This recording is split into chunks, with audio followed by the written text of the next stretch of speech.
Nestabilities dies were made to create die cuts that layer on top of one another.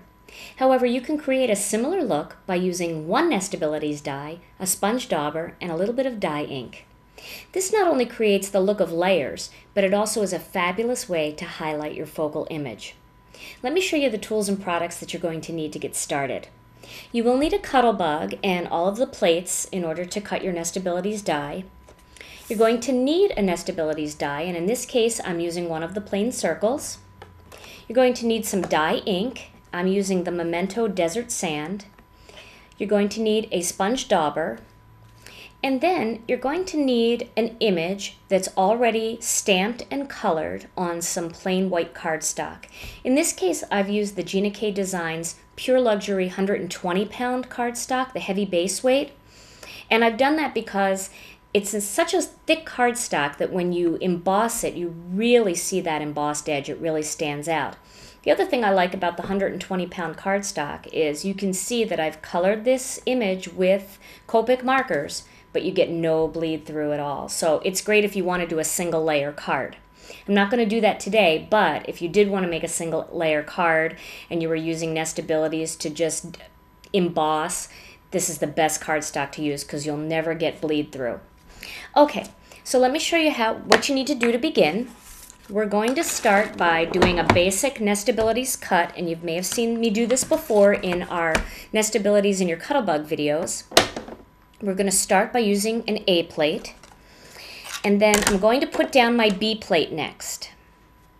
Then I'm going to put my focal image down, and I'm going to add my die. Now this little rim here that you see inside the die is the blade, and it's going to go blade side down because I'm going to cut out my image. And what's nice about these Nestabilities dies is that big open center. You can perfectly center your image in the die and you know it's going to cut right. And then on top I'm going to put my C plate because C is for cut. And I will cut this out. Then next I'm going to pop that out, but I'm still going to leave it in the die so it's still attached to the die. And I'm going to place my A and B plate. Then I'm going to turn my die image side down.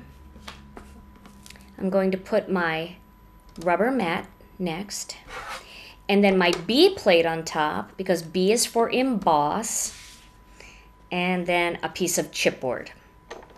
Now I'm going to emboss that focal image.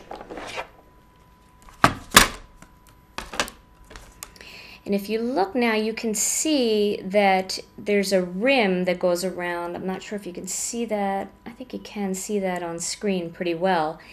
And that's because now this cardstock has been pushed up into this center, the inside line. Okay, now let me get the Cuttlebug out of the way and show you what you're going to do next. Working on a piece of scratch paper.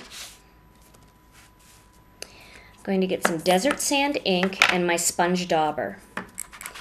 And I'm going to ink up my dauber, and then very lightly I'm going to tap around the perimeter of my focal image. It's very easy to clean the Nestabilities when you're done. You just wash them with a little warm soapy water and pat them dry and they'll be as good as new.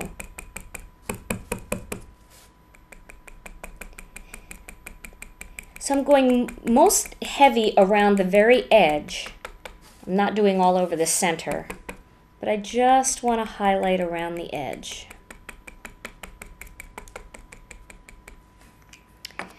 Now once you've finished doing that, you take your die and you pop out the image. And now you can see that it appears as though there's a second layer because my inside is all sponged with the desert sand and then my outside remained white. Now, in my card sample, you can see that even though my focal image was created using only one die, it has a finished feel that's perfect for clean and simple cards or cards with lots of layers and textures, just like mine.